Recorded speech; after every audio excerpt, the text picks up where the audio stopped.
Today, we're diving into the drama romance 365 Days. Get ready for shocking plot twists. Massimo Torricelli comes from a powerful mafia family, headed by his father. The family is involved in the disturbing trade of young girls.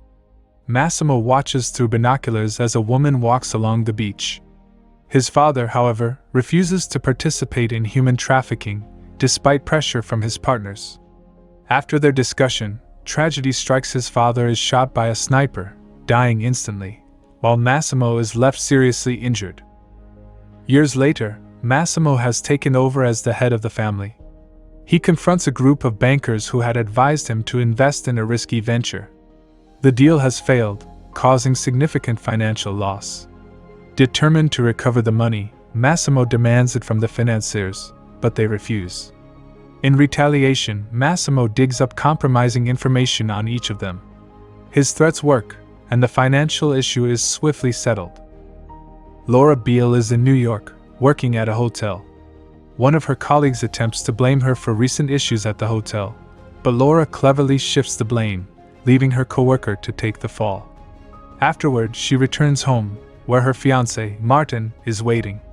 She tries to entice him to be intimate, but Martin seems indifferent toward her. Meanwhile, Massimo has settled his business with the bankers and is on his way back home.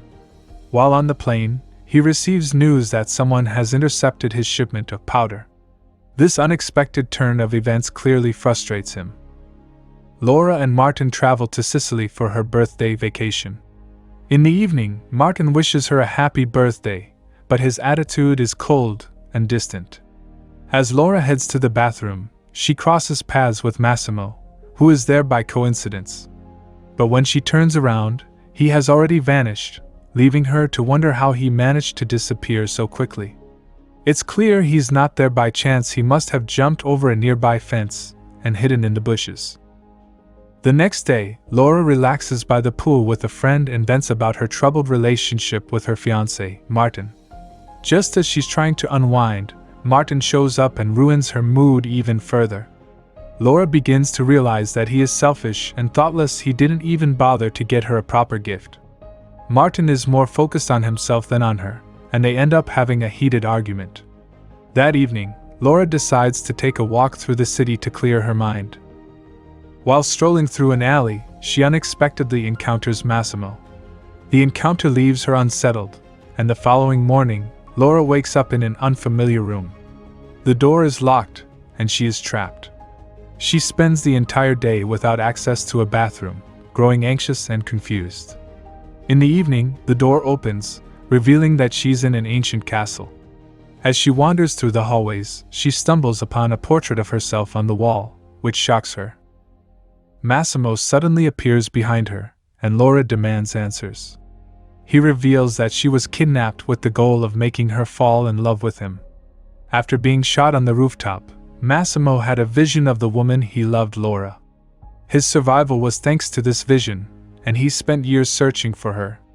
When he saw her at the airport, he knew it was time to act, ordering her abduction. Massimo plans to keep Laura locked up for 365 days, with the goal of making her fall in love with him. If she doesn't, she will be released. To convince her that Martin is not the right man for her, Massimo shows Laura photos of her fiancé cheating on her. Although Laura is understandably upset, she already had a low opinion of Martin. Her bigger concern, however, is the kidnapping. She had a different life before, and now she faces the possibility of being stuck with a dangerous man for a whole year. Laura tries to escape, but Massimo makes it clear he won't tolerate disobedience. Realizing the gravity of the situation, Laura begins to act cautiously. Meanwhile, Massimo has his own affairs to attend to. His criminal empire faces potential conflict with the Gatiss family, but he is more focused on Laura. He also seeks revenge on a man who has damaged his clan's reputation. This man not only stole from them but also sold girls to a brothel. As punishment, Massimo vows to wipe him out completely. While Massimo is busy dealing with the traitor, Laura sees an opportunity to escape. However, during her attempt, she stumbles upon something that makes her sick, further complicating her situation and adding to her dread. When Laura wakes up, it's morning, and Massimo is sitting next to her, bare-chested. He explains that the night before, he killed a dangerous man and tells Laura to get ready, they're leaving soon. After breakfast, Massimo takes Laura shopping so she can choose a new wardrobe. She picks out some expensive clothes, and when it's time for underwear, Massimo unexpectedly enters the changing room to see how the clothes fit on his future wife. Laura is uncomfortable and shows her frustration. Furious, she runs away, hoping to escape. When she spots the police, she rushes toward them for help, but as soon as they see Massimo, they silently walk away. They recognize him and want no part in his dangerous world. Later, Laura is forced to join Massimo for dinner. Afterward, she finds her phone and laptop in her room. She calls her mother, assuring her that she's fine. Laura lies, telling her that she's in Sicily on a 1-year work contract and can't leave. In the morning, Laura wakes up in the same room as Massimo. She heads for a shower, but as usual, Massimo follows her. When he fails to get what he wants, he becomes upset. Massimo orders Laura to be put on a plane, where she is restrained with seat belts. While he is persistent, Laura offers little resistance. They land in Rome, where Massimo meets with his brother. Meanwhile, Laura does her best to embarrass him, even swimming in a public fountain. Back at the hotel, Laura visits Massimo's room. He greets her in just a towel, but she refuses to spend the night with him. As she tries to leave, she finds the door locked. Massimo chains her to the bed and forces her to watch inappropriate content, hoping to show her what she's missing by rejecting him. However, Laura remains unmoved, realizing she hasn't lost anything meaningful. Afterward, Massimo releases her, allowing her to go free. Massimo and Laura head to a club where Massimo has a meeting with influential people. Laura is asked to wait at the bar, but she deliberately provokes Massimo into a conflict. When Massimo brings out his girlfriend, Laura acts recklessly and ends up attracting the attention of the men he's meeting with. They mistakenly assume she's a call girl, and Laura is offended, resisting their advances. Massimo steps in to defend her, resulting in a confrontation where he injures one of the men. This causes a rift between the two families, putting them on the brink of war. Mario insists that Massimo apologize and get rid of Laura, but Massimo refuses. Despite the chaos, Laura feels guilty for the trouble she caused but still believes she was mistreated at the club. The tension between her and Massimo escalates as they argue on his yacht, and in the heat of the moment, Laura falls overboard. Massimo quickly rescues her. When Laura regains consciousness, she is surprised by Massimo's actions and feels grateful for his rescue. However, she forgets that it was his fault she fell into the water. In an effort to repay him, Laura allows Massimo to take advantage of the situation, and they share intimate moments. Massimo's loyalty and strength leave a lasting impression on her.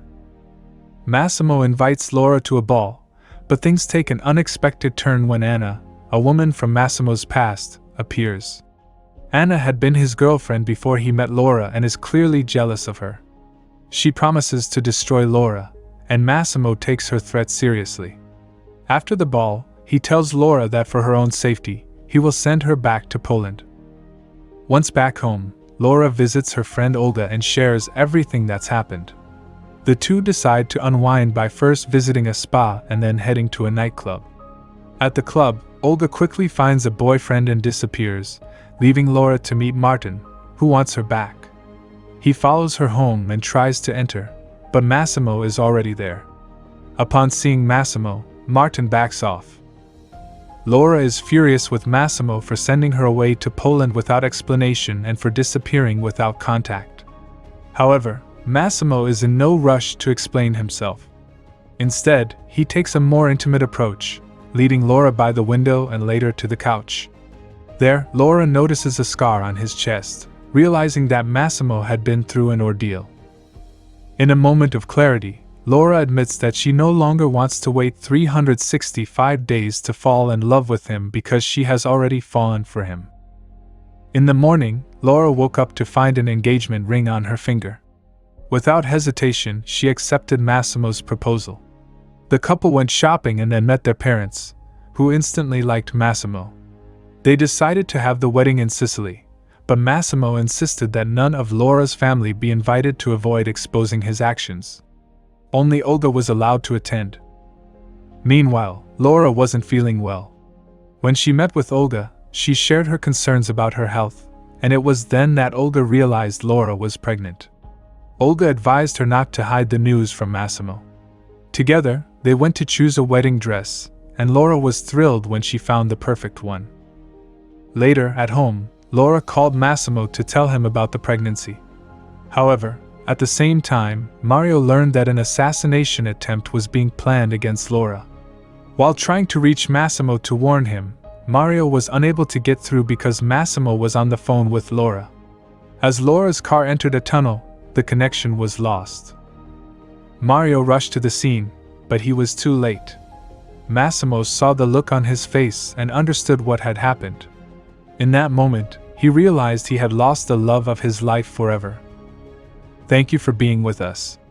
Subscribe to the channel, like us.